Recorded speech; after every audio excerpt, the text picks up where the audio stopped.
바닥에 양반 다리로 앉습니다. 가부좌라고 불리는 자세인데요. 다리를 너무 조이게 되면 장시간 앉아있기에 불편하므로 바닥에 편하게 다리를 놓습니다.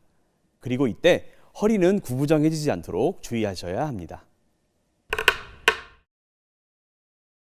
다음은 팔의 위치입니다. 양팔을 너무 올리게 되면 어깨에 불필요한 힘이 들어가게 되고요. 양팔을 너무 내리게 되면 연주 자세가 예쁘지 않을 뿐더러 김도 정확하게 들어가지 않게 됩니다. 왼팔과 오른팔의 각도를 적당하게 유지해 주시고요. 몸은 정면을 바라보시면 됩니다.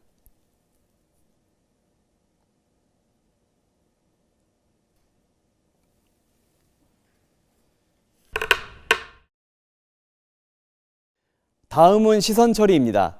몸은 정면을 향해 있는 상태에서 고개를 왼쪽으로 돌립니다. 이때 고개를 살짝 아래로 숙이면 시선 또한 자연스럽게 아래를 향하게 되어 있는데요. 이때 왼쪽 팔꿈치와 왼쪽 손목 사이를 바라보게 되면 자연스러운 시선 처리가 가능합니다.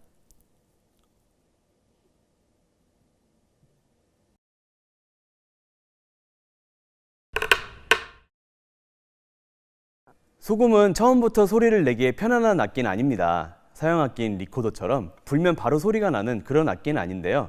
대신 처음부터 정확한 치법과 운지를 배울 수 있다면 나중엔 훨씬 더 수월하게 소리를 낼 수 있게 됩니다. 그래서 저희는 처음에 연습할 때 이렇게 흔히 볼 수 있는 병으로 연습을 하곤 합니다. 김이 반은 밖으로 나가고 반은 안으로 들어왔을 때 정확한 소리가 나는데요. 한번 소리 들어볼까요?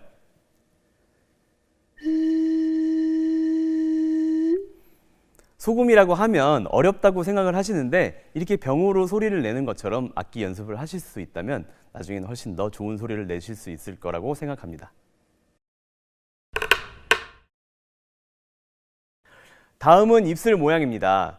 입술 모양을 평평하게 유지하는 것이 굉장히 중요한데요. 윗입술과 아랫입술 그리고 입술의 좌우가 평평한지 항상 확인하시면 좋겠습니다. 저 또한 악기를 처음 배웠을 때 윗입술에 아랫입술을 과도하게 덮는다던가 아래턱이 너무 많이 나왔던 경험을 해본 적이 있는데요. 여러분들 또한 거울을 보시면서 나의 윗입술과 아랫입술이 평평한지 입술의 좌우가 평평한지를 항상 확인하시면 좋겠습니다. 다음은 호흡법입니다. 관악기를 연주할 때 배로 숨을 쉬는 복식 호흡이 굉장히 중요한데요. 저희가 흔히 노래를 잘 하지 못하는 사람을 가르쳐 목으로 노래한다는 이야기를 많이 하죠. 저희가 관악기를 연주할 때 배로 숨을 쉬는 복식 호흡을 하게 된다면 김의 질이 더 좋아지고 더 힘차게 소리를 낼 수 있으면서 더 좋은 연주를 할 수 있게 됩니다. 다음은 왼손과 오른손의 위치입니다. 왼손과 오른손 모두 검지, 중지, 약지 세 손가락을 이용해서 연주를 하게 됩니다. 왼손은 바깥쪽에, 오른손은 안쪽에 위치하게 됩니다. 이때 이 오른손이 바깥으로 나가는 같은 방향으로 나가지 않도록 주의해 주시기 바랍니다. 엄지손가락은 악기를 받쳐주는 무게중심 역할을 해주고요. 새끼손가락은 약지와 함께 움직이기 때문에 소금 밑부분으로 너무 처지지 않도록 주의해 주시기 바랍니다.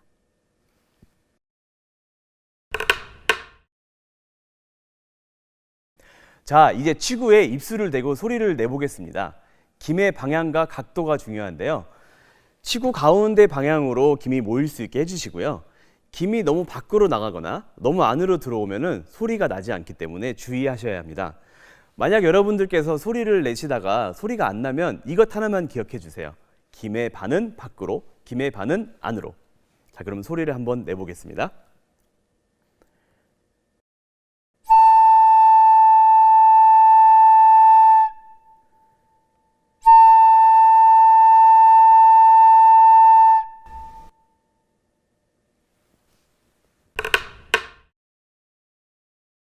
다음은 소금의 스케일입니다. 이론적으로 소금은 12음을 모두 낼 수 있는데요. 이번 편에서는 소금에서 쓰이는 주요 음정을 들려드리도록 하겠습니다. 가장 아래 음인 임종부터 시작하여 두 옥타브로 올라간 후 가장 위의 음인 황종까지 내는 소금의 스케일을 들려드리도록 하겠습니다.